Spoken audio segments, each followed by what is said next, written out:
மலரைத்தானே நான் பறித்தது, கைமுள்ளின் மீது ஏன் விழுந்தது? உறவைத்தானே நான் நினைத்தது, என்னை பிரிவு வந்து ஏன் அழைத்தது?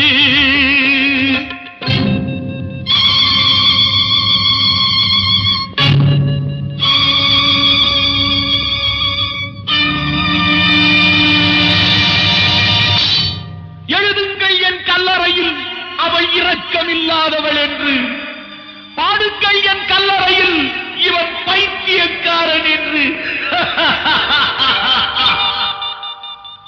கண்கள் தீட்டும் காதல் என்பது அது கண்ணில் நீரை வரவழைப்பது, பெண்கள் காட்டும் அன்பு என்பது நம்மை பித்தனாக்கி அலைய வைப்பது.